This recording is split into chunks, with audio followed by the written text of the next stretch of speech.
Welcome guys, welcome to my channel. आज हम लोग DSSB का PGT इकोनॉमिक्स का 21 जून 2023 को जो एग्ज़ाम हुआ था, हम उस क्वेश्चन पेपर को सॉल्व कर रहे थे। इसकी ऑलरेडी हम एक वीडियो डिटेल में डिस्कस कर चुके हैं, जिसके अंदर हम 17 क्वेश्चंस को डिटेल में डिस्कस कर चुके हैं। अगर आप चैनल पर नए हैं, आपने इसका फर्स्ट पार्ट नहीं देखा, तो आप चैनल पर जाकर देख सकते हैं। इसके अलावा भी हमने इकोनॉमिक्स के डिफरेंट जो एग्ज़ाम्स के क्वेश्चन पेपर्स हैं वो चैनल के ऊपर सॉल्व किए हुए हैं। आपको हर एक क्वेश्चन पेपर की प्लेलिस्ट मिल जाएगी। आज का जो हमारा क्वेश्चन पेपर है, इसका फर्स्ट क्वेश्चन देखिए। The short run aggregate supply curve will shift to rightward when. यहाँ बोला गया है कि अल्पकाल के अंदर जो एग्रीगेट सप्लाई कर्व है वो कब राइटवर्ड शिफ्ट करेगा। ठीक है, अब मान लो आपका सप्लाई कर्व है ये, अब इसको राइट वर्ड शिफ्ट करना है, मतलब एक तरह से आप कह सकते हो कि सप्लाई को बढ़ाना है। फर्स्ट ऑप्शन देखिए, प्राइस ऑफ इनपुट डिक्रीज। जो आप इनपुट लगाते हो उसका अगर प्राइस घट जाता है, सप्लाई में आने में जो भी इनपुट लगता है, जो भी संसाधन लगते हैं, अगर उनका प्राइस घट जाए तो। अगर एनर्जी का प्राइस इंक्रीज हो जाए, जो भी एनर्जी लगती है उसका प्राइस बढ़ जाता है। इन्वेस्टमेंट स्पेंडिंग, सरकार जो खर्च कर रही है या जो प्राइवेट इन्वेस्टर खर्च करता है, अगर स्पेंडिंग ही घटा दी जाती है तब क्या होगा। प्रोडक्टिविटी रेट डिक्रीज, अगर प्रोडक्टिविटी उत्पादकता घट जाए तब क्या होगा। अब आप देखिए, अगर प्रोडक्टिविटी घटेगी, ठीक है, अगर प्रोडक्शन आप कर रहे हो, आपकी प्रोडक्टिविटी घट रही है, तो आपका सप्लाई का कहाँ शिफ्ट करेगा, लेफ्टवर्ड शिफ्ट करेगा। इन्वेस्टमेंट स्पेंडिंग भी अगर घटती है, तो आप पहले 100 रुपये इन्वेस्टमेंट कर रहे थे, मान लो किसी प्रोडक्ट के लिए, आपने 80 कर दिए, तो आपकी सप्लाई क्या हो जाएगी, घट जाएगी, तो आप लेफ्ट साइड शिफ्ट करोगे। लेकिन क्वेश्चन में क्या बोला गया, राइट साइड शिफ्ट। यहाँ देखिए, अगर एनर्जी के प्राइस इंक्रीज करेंगे, अगर आपकी सप्लाई कर्व ये है और एनर्जी का प्राइस बढ़ गया, ठीक है, तो एनर्जी का प्राइस बढ़ने से आपकी कॉस्ट ऑफ प्रोडक्शन बढ़ जाएगी, आपका aggregate supply curve left word shift करेगा। ऑप्शन नंबर फर्स्ट को देखिए, प्राइस ऑफ इनपुट डिक्रीज। जो इनपुट आप यूज़ करते हो प्रोडक्शन बनाने में, उनके प्राइस घट जाते हैं, तो इसका मतलब आपके प्रोडक्शन की जो कॉस्ट है वो क्या हो गई है, घट गई है। जब प्रोडक्शन की कॉस्ट घट जाती है तो एग्रीगेट सप्लाई कर्व आपका अपने आप ही राइटवर्ड शिफ्ट करेगा। इसका मतलब आप इकोनॉमी में सप्लाई ज़्यादा करोगे। तो इसीलिए इस क्वेश्चन का राइट आंसर क्या हो जाएगा, ऑप्शन नंबर फर्स्ट आपका राइट आंसर हो जाएगा। अगला क्वेश्चन देखिए, अगले क्वेश्चन में क्या बोला गया है, which of the following statement is incorrect. यहाँ पर क्या है, जो आपको आंसर जो है टिक किया हुआ मिल रहा है, लेकिन क्या था, अगर मैं इनको इरेजर से इरेज कर रही थी तो क्वेश्चन इरेज हो रहा था। तो आप इनको क्या करो, ये मत सोचो कि यहाँ पर आंसर टिक है। देखिए, इस क्वेश्चन में क्या बोला गया है कि हमें क्या बताना है कि इनमें से कौन सा इनकरेक्ट है। फर्स्ट ऑप्शन देखिए, फर्स्ट ऑप्शन में बोला है the most important factor affecting consumption in house hold disposable income. ये बात सही है, फर्स्ट ऑप्शन तो बिल्कुल करेक्ट है। यहाँ पर ये बोला गया है जो उपभोग होता है उसको सबसे ज़्यादा जो चीज़ अफेक्ट करती है वो एक हाउस होल्ड की डिस्पोजेबल इनकम होती है। डिस्पोजेबल इनकम वो इनकम होती है जो एक घरेलू क्षेत्र क्या करता है, अपनी गुड्स एंड सर्विसेज पर खर्च करता है। तो आपने देखा, फर्स्ट स्टेटमेंट बिल्कुल करेक्ट है। सेकेंड स्टेटमेंट आपको पता है, marginal propensity to consume and marginal propensity to save equal होता है 1 के, ये इनके बीच में रिलेशनशिप होती है। तो ये स्टेटमेंट भी करेक्ट है। आपसे पूछी क्या है, इनकरेक्ट स्टेटमेंट पूछी गई है। थर्ड ऑप्शन देखिए, MPC is the relation change in consumption and change in income. अब आपको मार्जिनल प्रोपेंसिटी टू कंज्यूम निकालने के लिए बोल रहा है और क्या कह रहा है, उसका जो रिलेशनशिप किसके बीच में होता है, change in consumption and change in income के बीच रिलेशनशिप को शो करता है। ये बात भी सही है, यही फॉर्मूला होता है। आप फोर्थ ऑप्शन को देखिए, consumption is zero when income is zero. अब आप बताओ, जब आपकी इनकम कुछ भी नहीं होती तब भी हम कुछ ना कुछ कंज्यूम करते हैं ना, चाहे उधार लेके कंज्यूम करें, क्योंकि हमें अपनी बेसिक नीड्स पूरी करनी है। ठीक है, तो ये बात बिल्कुल गलत है कि जब हमारा कंजप्शन जीरो होता है, जब हमारी इनकम जीरो होती है। अब मान लो यहाँ पर आप कुछ नहीं कमाते, तब भी आप एक मिनिमम अमाउंट जो है बेसिक नीड्स को पूरा करने के लिए क्या करते हो, कंज्यूम करते हो। तो इसीलिए यही इनकरेक्ट स्टेटमेंट है। तो ऑप्शन नंबर 4 इस क्वेश्चन का राइट आंसर हो जाएगा। अगला क्वेश्चन देखिए, अगले क्वेश्चन में क्या बोला गया है, which events leads to enforcement of environment protection act 1986। क्या हुआ था? इन्वायरमेंट को प्रोटेक्ट करने के लिए इन्वायरमेंट प्रोटेक्शन एक्ट बना था, जिसे हम 1986 के नेम से जानते हैं। अभी ये बोला गया कि ये एक्ट क्यों लेके आया गया था। क्या हुआ था? भोपाल की जो गैस ट्रेजेडी हुई थी उस प्रॉब्लम को सॉल्व करने के लिए और पोल्यूशन को कंट्रोल करने के लिए क्या लाया गया था? Environment protection act. तो यहाँ पर ये क्वेश्चन यही पूछा है कि कौन सा इवेंट हुआ था जिसकी वजह से आप क्या लेकर आए थे? इन्वायरमेंट प्रोटेक्शन एक्ट लेकर आए थे। तो यहाँ पर ऑप्शन नंबर 4 ही आपका क्या हो जाएगा? राइट आंसर हो जाएगा। अगला क्वेश्चन देखिए। अगले क्वेश्चन में क्या बोला गया है? Tendulkar committee report was give report on. Tendulkar जो कमेटी है उन्होंने किस चीज़ के ऊपर रिपोर्ट दी? बैंकिंग सेक्टर के ऊपर, पॉवर्टी लाइन के ऊपर, अनएम्प्लॉयमेंट के ऊपर, टेक्नोलॉजी बैकवर्डनेस के ऊपर। आप लोगों को पता है तेंदुलकर जो कमेटी रिपोर्ट जो 2004-05 में आई थी वो किसके ऊपर आई थी? पॉवर्टी लाइन का एस्टिमेशन उन्होंने किया था। तो इसीलिए इस क्वेश्चन का राइट आंसर ऑप्शन नंबर 2 यहाँ पर राइट आंसर हो जाएगा। अगला क्वेश्चन देखिए। What are the transfer recorded in current account of BOP. आधा क्वेश्चन पढ़ा है हमने, हमें ये पता लगा है, क्वेश्चन में पूछा गया है कि कौन से ट्रांसफर हम करंट अकाउंट जो बैलेंस ऑफ पेमेंट का होता है उसमें इंक्लूड करते हैं। Pension, remittance, gift. यहाँ पर बोला है with no specific transfer for render cold. यहाँ पर ये बोला गया है कि बैलेंस ऑफ पेमेंट में यहाँ पर ट्रांसफर्स का नाम बोला गया है। तो ये हम कहाँ पर इंक्लूड करते हैं? तो आपको पता है ये सारे कहाँ जाते हैं? यूनिलैटरल ट्रांसफ़र होते हैं, एक पक्षीय ये भुगतान होते हैं और ये आपके करंट अकाउंट में होते हैं। आपका बैलेंस ऑफ पेमेंट होता है, बैलेंस ऑफ पेमेंट में 2 अकाउंट होते हैं, करंट अकाउंट होता है, कैपिटल अकाउंट होता है। तो एक पक्षीय जो ट्रांसफ़र होते हैं जितने भी, चाहे वो पेंशन हो, कोई गिफ्ट्स हो, ठीक है, तो किसी भी तरह का जो एक पक्षीय हस्तांतरण होता है, यूनिलैटरल ट्रांसफ़र, ये सब कहलाते हैं और ये आपका बैलेंस ऑफ पेमेंट के करंट अकाउंट में आता है। तो इसीलिए इस क्वेश्चन का राइट आंसर ऑप्शन नंबर 3 आपका राइट आंसर हो जाएगा। अगला क्वेश्चन देखिए। अगले क्वेश्चन में बोला गया the annual financial statement main budget document consist of following expect. यहाँ पर ये बोला है जो हमारा फाइनेंशियल स्टेटमेंट होती है ना बजट की, उसके अंदर इनमें से कुछ कंपोनेंट आते हैं। कौन सा एक कंपोनेंट नहीं आता?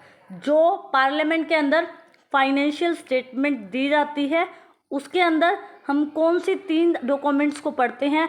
आप लोगों को पता होगा, हम कंसोलिडेटेड फंड ऑफ इंडिया पढ़ते हैं जिसके अंदर गवर्नमेंट के जितने भी रिसिप्ट्स होते हैं, चाहे वो इनकम टैक्स से हो, कस्टम यूनियन से हो, सेंट्रल एक्साइज ड्यूटी, गवर्नमेंट को जितनी भी रिवेन्यू मिलती है वो आती है उसके कंसोलिडेटेड फंड ऑफ इंडिया के अंदर। Contingency fund of India emergency के लिए बनाया जाता है। जैसे मान लो पीछे फ्लड आया था तो उसको कंट्रोल करने के लिए जितना भी पैसा खर्च किया होगा वो सारा कॉन्टीजेंसी फंड ऑफ इंडिया से गवर्नमेंट क्या करती है? यूज़ करती है। ये भी वो पार्लियामेंट के अंदर अपनी फाइनेंशियल स्टेटमेंट में बताती है। थर्ड जो फाइनेंशियल स्टेटमेंट में आता है वो होता है पब्लिक अकाउंट्स। पब्लिक अकाउंट्स मतलब गवर्नमेंट क्या करती है? पब्लिक से जिस भी तरीके से पैसे को बोरो करती है, जैसे कि स्मॉल सेविंग सर्टिफिकेट या अपने बॉन्ड्स इशू करती है, वो सब चीज़ें वो कहाँ डालती है? पब्लिक अकाउंट्स में आती है। तो आप लोगों को पता लगा फाइनेंशियल स्टेटमेंट जो गवर्नमेंट की होती है उसके अंदर consolidated fund of India, contingency fund of India, public accounts, ये सब आता है। सिर्फ क्या चीज़ नहीं आती? डिपॉजिट्स एंड एडवांस फंड नहीं आते। तो इसीलिए इस क्वेश्चन का राइट आंसर ऑप्शन नंबर 1 आपका राइट आंसर हो जाएगा। अगला क्वेश्चन देखिए। Dash arise because a single firm can supply a goods or service to an entire market at similar cost than could 2 or more firm. यहाँ पर ये बोला गया है जब एक सिंगल फर्म होती है, मान लो वो एक सिंगल फर्म ऐसा प्रोडक्ट बनाती है कि वो पूरी मार्केट को सप्लाई कर रही है। मान लो शूज़ बनाने वाला कोई एक फर्म है, ठीक है, एक फर्म है वो क्या कर रही है? शूज़ बनाती है। तो वो ये कह रहा है क्वेश्चन के अंदर कि ये एक अकेली फर्म जो शूज़ बनाती है पूरी इंडिया में जितनी भी मार्केट है ना शूज़ की, वो सारी जगह वो क्या कर रही है, वो सप्लाई कर देती है। तो यहाँ पर क्वेश्चन में यही पूछा गया कि यहाँ पर दो या दो से फर्म्स अगर ज़्यादा मिल भी जाती है ना, अगर मान लो ए फर्म ने पूरी सप्लाई कर दी किसकी, शूज़ की, अगर कोई नई फर्म मार्केट में आती है, मान लो बी और सी आई मार्केट में, और वो शूज़ की सप्लाई करने लग जाती है, तब भी कह रहा है कि ए फर्म की जो कॉस्ट है ना वो क्या रहेगी, कम रहेगी। आप क्वेश्चन में समझे। तो इस वाली सिचुएशन को क्या बोलते हैं, जब एक अकेली फर्म पूरी मार्केट में प्रोडक्ट की सप्लाई करती है और उसकी कॉस्ट क्या आती है, कम कॉस्ट आती है। अगर ये दो फर्म मिलकर भी उतने कॉस्ट में प्रोडक्शन नहीं करती जितनी कम कॉस्ट में ये प्रोडक्शन कर लेती है। तो ये वाली सिचुएशन आपको कुछ समझ आ गई होगी क्वेश्चन से। ये वाली सिचुएशन होती है नेचुरल मोनोपोली। जब आपकी किसी प्रोडक्ट पर मोनोपोली होती है बेचने में, तो आप धीरे धीरे उसके स्केल को बढ़ाते जाते हो, उस प्रोडक्ट को इतना लार्ज स्केल पर प्रोडक्ट प्रोड्यूस करते हो कि आपको इकोनॉमीज ऑफ स्केल मिलते हैं। और जब आपको इकोनॉमीज ऑफ स्केल मिलते हैं तो कोई दो फर्म, चाहे वो बी और सी आई या डी और एफ आई, वो भी आपकी प्रोडक्ट में क्या नहीं कर सकती, कंपटीशन नहीं कर सकती, उतनी कॉस्ट कम नहीं कर पाती। तो इसीलिए इस क्वेश्चन का राइट आंसर क्या होगा, ऑप्शन नंबर 3 आपका राइट आंसर हो जाएगा। अगला क्वेश्चन देखिए, अगले क्वेश्चन में क्या बोला गया है, अगले क्वेश्चन में बोला गया है which of the following statement is correct, always correct about Nash equilibrium. यहाँ पर आपसे पूछा है कि क्या जो चीज़ है हमेशा नैश इक्विलिब्रियम के बारे में सच होती है।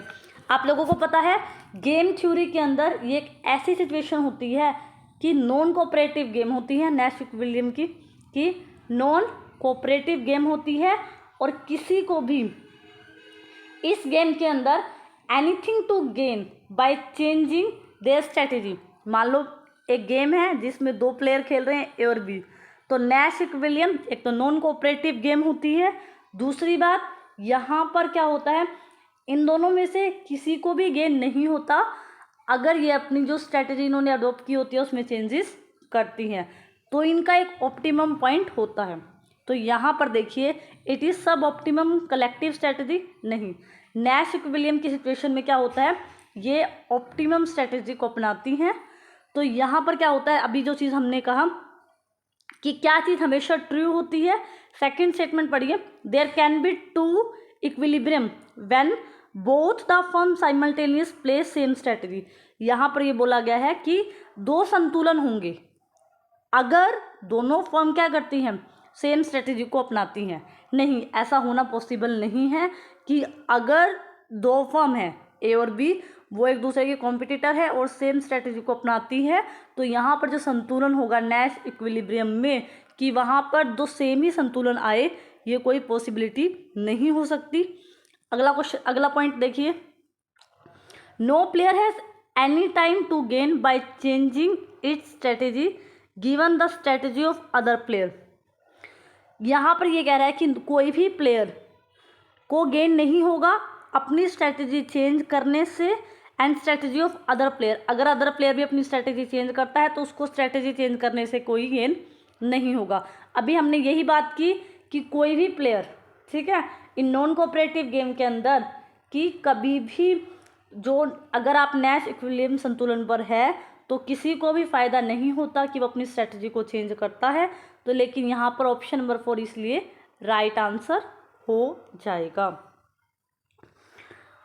अगला क्वेश्चन देखिए, अगले क्वेश्चन में क्या बोला गया है, when there are negative externality. अब आप लोगों को पता है नेगेटिव एक्सटर्नैलिटी में क्या सिचुएशन होती है, हमारी मार्जिनल सोशल कॉस्ट जो होती है वो ग्रेटर होती है मार्जिनल प्राइवेट कॉस्ट से। क्यों ऐसा होता है, क्योंकि मार्जिनल सोशल कॉस्ट में आपने जो प्रोडक्ट बनाया है उसकी जो प्राइवेट कॉस्ट आ रही है वो भी ऐड होती है, प्लस आपको जो सोशल डैमेज इन्वायरमेंट के होते हैं वो ऐड होती हैं।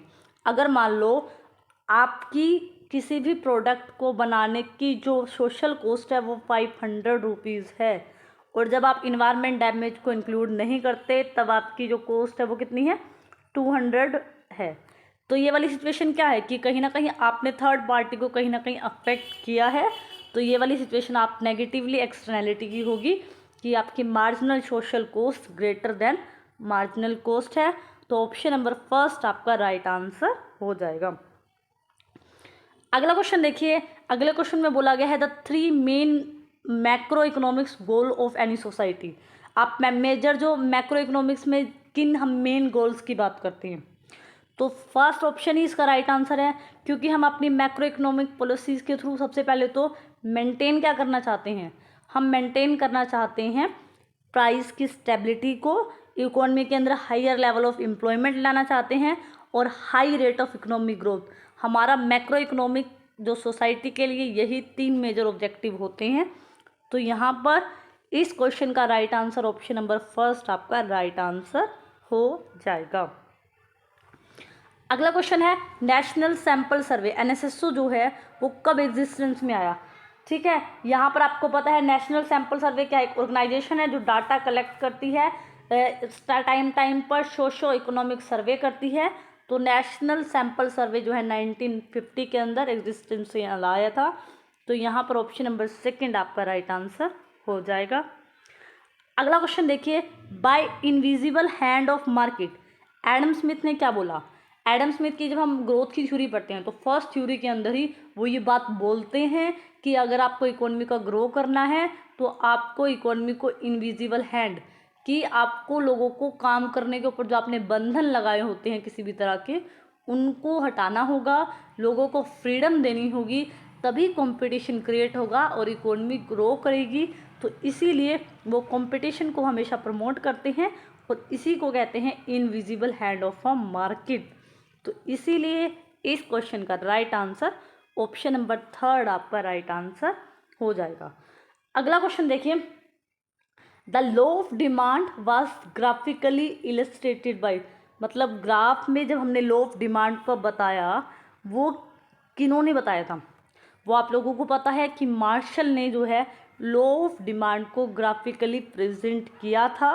ऑप्शन नंबर थर्ड आपका राइट आंसर हो जाएगा। अगला क्वेश्चन देखिए, demand deposit of the bank include, demand deposits में क्या बैंक जो है क्या इंक्लूड करते हैं, current account deposits, government deposit, recurring deposit, fix deposit. अब आपको पता है डिमांड डिपॉजिट्स और बैंक के अंदर हम क्या इंक्लूड करते हैं, करंट अकाउंट के जितने भी डिपॉजिट्स होते हैं वो सब हमारे डिमांड डिपॉजिट्स में आते हैं। तो यहाँ पर ऑप्शन नंबर फर्स्ट ये आपका राइट आंसर हो जाएगा। आज हमारे कुछ क्वेश्चंस हो गए हैं, कुछ पेंडिंग रह गए हैं, वो आने वाली वीडियोस में हम करेंगे। मेरे पास इस क्वेश्चन पेपर का हिंदी मीडियम का वर्जन नहीं था, आगे से मैं कोशिश करूँगी कि मेरे पास जो भी क्वेश्चन पेपर हो वो दोनों मीडियम में अवेलेबल हो ताकि हिंदी मीडियम के स्टूडेंट्स को भी कोई प्रॉब्लम ना हो। लेकिन मैंने ट्राई किया है कि आपको हिंदी में भी समझ आए, इंग्लिश में भी समझ आए। फिर भी आपको कोई क्वेश्चन समझ नहीं आता तो आप मुझसे कमेंट सेक्शन में पूछ सकते हैं। अगर आपको मेरी वीडियो अच्छी लगे तो प्लीज़ मेरे चैनल को लाइक करना, शेयर करना एंड सब्सक्राइब करना। Thank you so much for watching this.